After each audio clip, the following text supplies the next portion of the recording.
If you are from Connecticut and wondering how to become a plumber, then this video is just for you. We'll be going through every major aspect related to the plumbing industry in this state. A guide on plumbing in Connecticut. As per the official statistics of the US Bureau of Labor Statistics, there are about 4,900 people engaged in the plumbing, pipe fitting and steam fitting industry in Connecticut currently. It is the southernmost state of New England region of northeastern United States. As of 2019, Connecticut had a population of 3.5 million people. It is the third smallest state by area, but the fourth most densely populated out of the 50 states of the USA. The state has a GDP of $289 billion, and the 2019 census revealed that Connecticut has a per capita personal income of $79,087, which is the highest in any state. A range of occupational opportunities exist in Connecticut. It is in this context that this video will focus on the career prospects of a plumber and provide a guide on plumbing in Connecticut. Job outlook: every 2.94 persons out of 1,000 people are employed in the plumbing industry. Plumbers in Connecticut enjoy an annual average wage of $66,170. The average hourly wage for a plumber is $31.81. Salaries typically start from $35,910 and can go up to $95,240. The top 3 cities in Connecticut in terms of highest wages for plumbers are Middlefield, Windsor Locks, and Hartford. However, in spite of the high income potential, Connecticut's unemployment rate was slightly higher than the USA average in December 2019. What insurance is required for plumbers in Connecticut? The Department of Insurance of the state of Connecticut makes it mandatory for plumbers to carry their own liability insurance. Plumbers must be able to produce a certificate of insurance bearing the name of the insurance company as and when their clients demand. Plumbing contractors could also consider getting the commercial general liability insurance to protect their business and assets from various kinds of lawsuits, and the workers' compensation insurance. This covers any sort of medical expenses or on-the-job injuries to workers. How to become a plumber in Connecticut? 1. Must be 18 years of age or above, must have a high school or GED certificate, a college degree or vocational course is optional, must have work experience as an apprentice plumber, and must pass the licensing tests. Provided next is a step-by-step guide on how to become a plumber in Connecticut. Both journeyman and contractor licenses expire annually on 31st October. The fee for renewing the journeyman license is $120, and that for renewing the contractor license is $150. Candidates must pass the required examinations to advance up the ladder and become licensed plumbers in Connecticut. How to become an apprentice plumber in Connecticut? In order to become a plumber, it is mandatory to apply for apprenticeship programs under licensed plumbing contractors. To get enrolled in an apprenticeship program, the first step would be to get registered by the Office of Apprenticeship Training. The fee for enrollment would be $110. The coursework will include important lessons on water and heating systems, piping, valves, and vents. These programs offer classroom as well as on-the-job training, and the duration is usually from 1 to 4 years.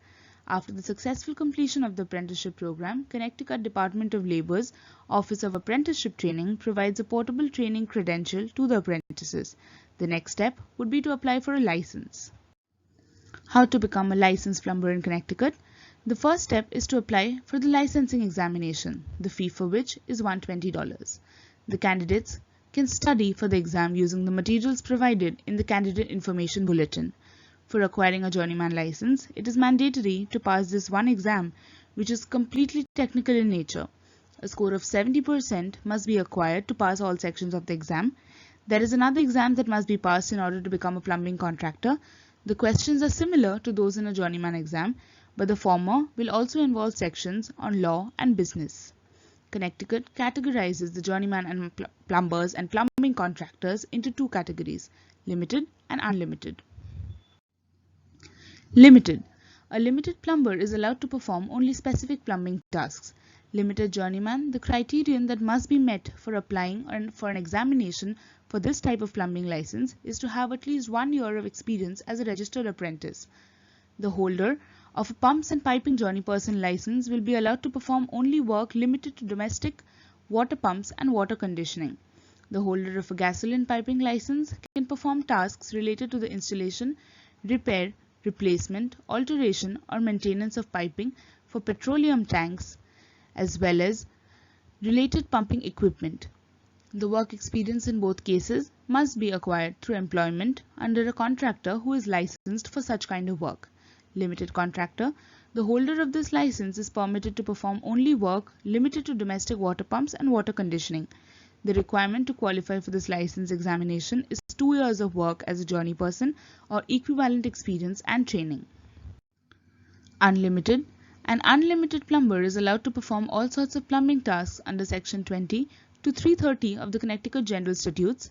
Unlimited journeyman. The holder of this license may perform all plumbing and piping work as defined and while under the employment of a contractor licensed for such kind of work. The requirements to qualify for this license examination shall be the completion of a registered apprenticeship program or equivalent training and experience. Unlimited plumbing contractor. The holder of this license may perform all plumbing and piping work as defined in Section 20 to 330 of the Connecticut General Statutes. The requirements to qualify for this license exam shall be 2 years of experience as an unlimited journey person or equivalent training and experience. Plumbing schools in Connecticut. Vocational courses in plumbing are offered by a number of trade schools.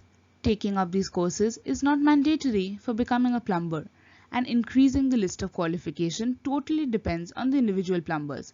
These courses broaden the knowledge base and add substantial weightage to the resumes of prospective plumbers. Provided next is a list of trade schools offering plumbing courses in Connecticut. List of schools. Porter and Chester Institute. They offer plumbing courses at 5 campuses situated in Hamden, Stratford, New London, Waterbury, and Rocky Hill. These courses furnish soft skills like managing customers in addition to hands-on training like working on real plumbing systems. Students also receive classroom training and learn about pipe installation, blueprint reading, creating cost estimates for clients, repairing, troubleshooting, following state codes, etc. These programs take 1 year for completion. Stamford College, Stamford, offers a number of courses in plumbing, right from courses for beginners to certificate and diploma courses in plumbing. These courses last for about 1 year. The beginner's course, however, lasts for 5 weeks. Industrial Management and Training Institute, Waterbury, offers a course under continuing education in plumbing to help students with license renewal. The cost of this course is $25, which is exclusive of the cost of books. Schools that are a part of the Connecticut Technical Education and Career System. James Wright Technical High School, Stamford, offers 4 courses on Introduction to Plumbing, Heating, Residential and Commercial Plumbing. Ballard Havens Technical High School, Bridgeport, offers 4 courses on various aspects of plumbing. On the completion of this course, students should be able to acquire immediate employment in the plumbing and heating field. AI Prince Technical School, Hartford, offers 4 courses on plumbing that covers introduction to the concepts of heating, residential and commercial plumbing. Construction Education Center, Plainville, offers 2 courses in plumbing that fall under the category of continuing education. Ellie Whitney Technical High School, Hamden, offers a formal training and apprenticeship program in plumbing. This is a state-approved program and the duration is 1 year. Oliver Wolcott Technical High School, Torrington, offers a number of vocational courses in plumbing, right from introductory courses to more advanced courses. Bristol Technical Education Center, Bristol, offers a formal technical program which is fully approved by the state. Apprentice and extension courses are offered in the evening. They also provide related instruction on all license categories in the field of plumbing. Plumbers in Connecticut have been reported saying that their businesses have had to suffer under the impact of COVID-19. Earlier, customers did not hesitate to be in close proximity with the plumbers. However, under the current situation, as and when the plumbers come to commercial or residential buildings, they have to maintain the protocols of social distancing, and there has been a slight drop in the demand for plumbing services. Plumbing, however, falls under the category of essential services, and in comparison to other industries, the plumbing industry continues to thrive at a stable rate. In case of emergencies at home or offices, plumbing services cannot be avoided. The demand for plumbers has been relatively better off. As the situation improves, it can be expected that more plumbing jobs will be created and the scope will continue to grow at a healthy rate. We hope that this video has helped you to gain some idea about plumbing in the state of Connecticut. Thank you for your support.